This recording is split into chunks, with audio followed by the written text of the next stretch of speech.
इस प्रकार से हमारा डोरमेट बनकर तैयार हो जाता है। बहुत ही सुंदर डोरमेट बनकर तैयार हो जाता है। एक लहर वाला डोरमेट बनकर तैयार हो जाता है और एक ही साड़ी की पट्टी से डोरमेट की गुथाई कर रहे हैं। पीछे भी सेम डिजाइन बनती है। डोरमेट में किसी प्रकार का कोई झोल नहीं है।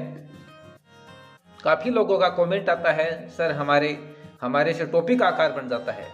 किसी प्रकार का कोई झोल नहीं है।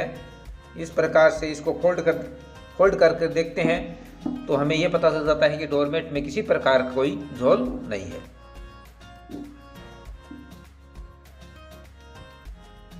इस प्रकार हमारा डोरमेट बनकर तैयार हो जाता है। आज हम एक पिंक कलर की पटिया ली है। इस प्रकार की पटिया ली है। ये सभी पटिया साड़ी की ली गई है और सभी पट्टियों की चौड़ाई 4.5 इंच है। सभी पट्टियों की चौड़ाई 4-4.5 इंच ली गई है। पट्टी का एक हिस्सा लेते हैं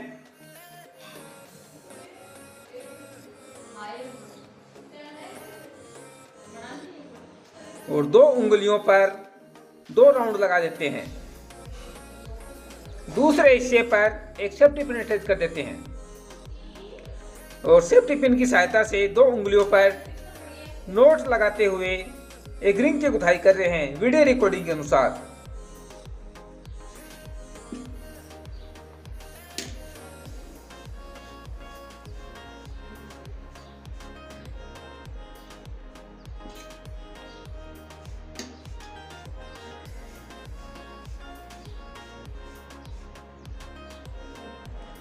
चारों तरफ उंगलियों के नोट लगाते हुए यहाँ तक नोट लगा के एक रिंग की गुथाई कर लेते हैं। इस प्रकार से एक रिंग की गुथाई कर लेते हैं। पीछे भी सेम डिजाइन बनती है।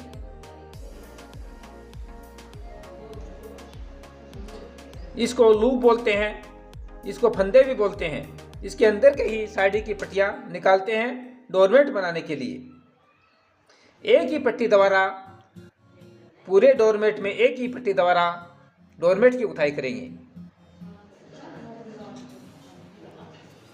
एक फंदे में 2 फंदा निकालेंगे।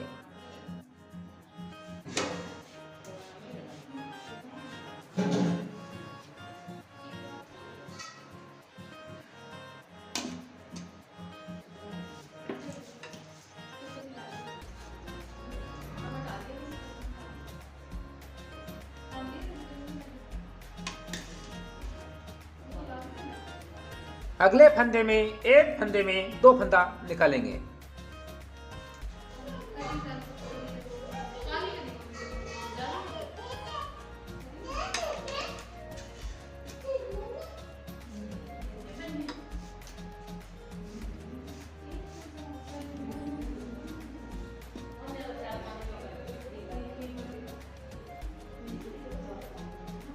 इस प्रकार से एक फंदे में 2 फंदा निकालते हुए एक राउंड पूरा कर लेते हैं। इस प्रकार से हमारा एक राउंड पूरा हो जाता है। पीछे भी सेम डिजाइन बनती है। अब हमारा दूसरा राउंड शुरू हो रहा है। दूसरे राउंड में एक फंदे में 2 फंदा निकालेंगे।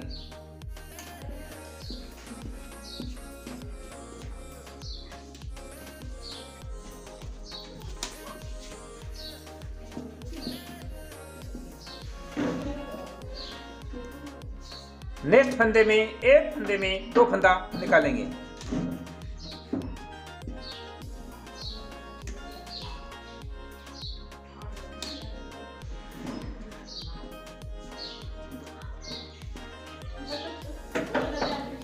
पहले राउंड में 2 फंदे निकाले थे, उसी फंदों पर एक फंदे में 2 फंदा निकालते हुए 2-3 राउंड लगा लेते हैं।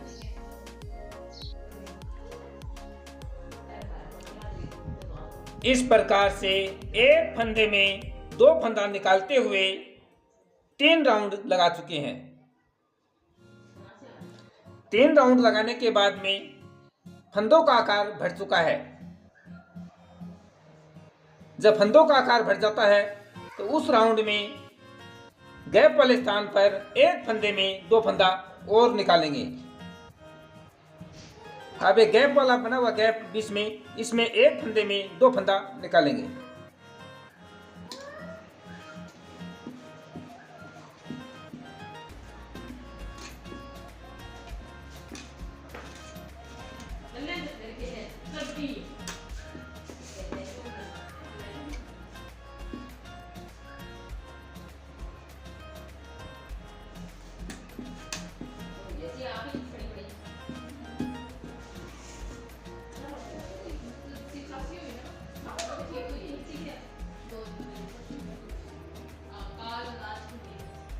इस प्रकार से एक फंदे में 2 फंदा निकालते हुए इस राउंड को पूरा कर लेते हैं।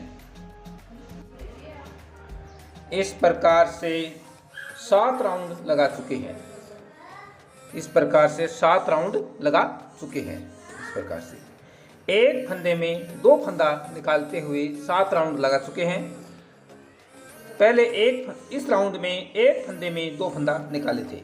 इस राउंड के बाद में इसमें 1 2 3 4 5 6 7 राउंड लगा चुके हैं। अब इस राउंड में एक फंदे में 2 फंदे निकालेंगे।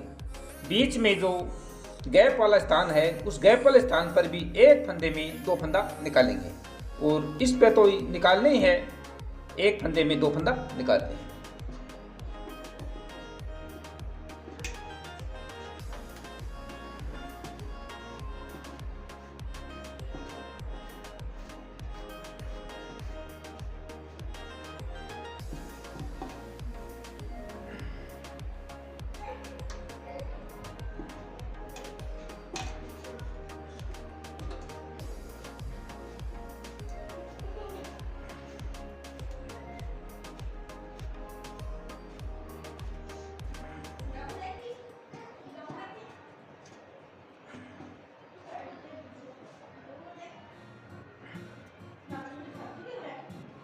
एक फंदे में 2 फंदा निकालेंगे।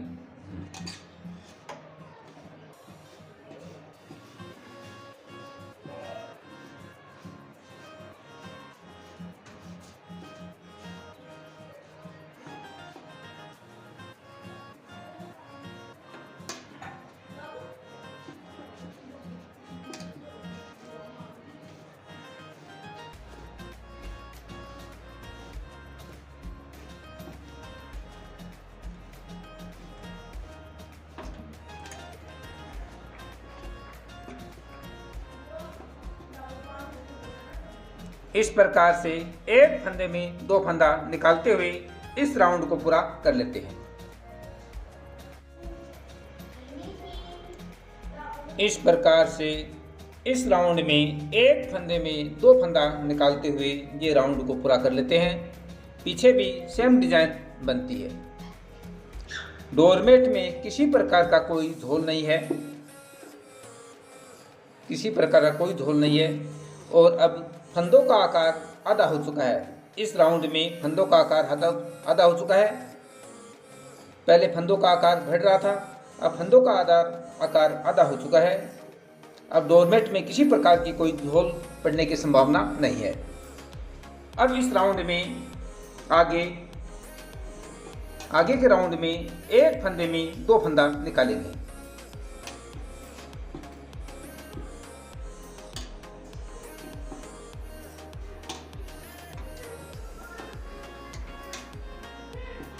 जो गैप वाले स्थान पर एक फंदे में 2 फंदा निकाले थे उसी पर एक फंदे में 2 फंदा निकालेंगे।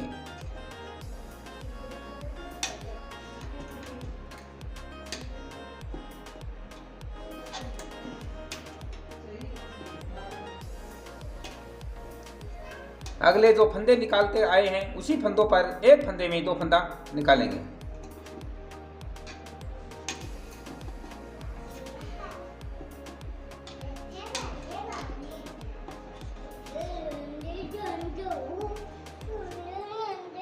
इस प्रकार से एक फंदे में 2 फंदा निकालते हुए 6-7 राउंड लगा लेते हैं। 7 राउंड लगा लेते हैं। जब 7 राउंड लगाने के बाद में जब फंदों का आकार बढ़ जाता है तो उस राउंड में गैप वाले स्थान पर एक फंदे में 2 फंदा और निकाल देंगे। इस नियम के अनुसार जितना बड़ा डोरमेट आप बनाना चाहते हो उतना बड़ा डोरमेट बना सकते हो। इस प्रकार से हमारा डोरमेट बनकर तैयार हो जाता है। बहुत ही सुंदर डोरमेट बनकर तैयार हो जाता है। एक लहर वाला डोरमेट बनकर तैयार हो जाता है और एक ही साड़ी की पट्टी से डोरमेट की उठाई कर रहे हैं। पीछे भी सेम डिजाइन बनती है। डोरमेट में किसी प्रकार का कोई झोल नहीं है। काफ़ी लोगों का कमेंट आता है, सर हमारे से टोपी का आकार बन जाता है। किसी प्रकार का कोई झोल नहीं है। इस प्रकार से इसको फोल्ड करके देखते हैं तो हमें यह पता चल जाता है कि डोरमेट में किसी प्रकार का कोई झोल नहीं है।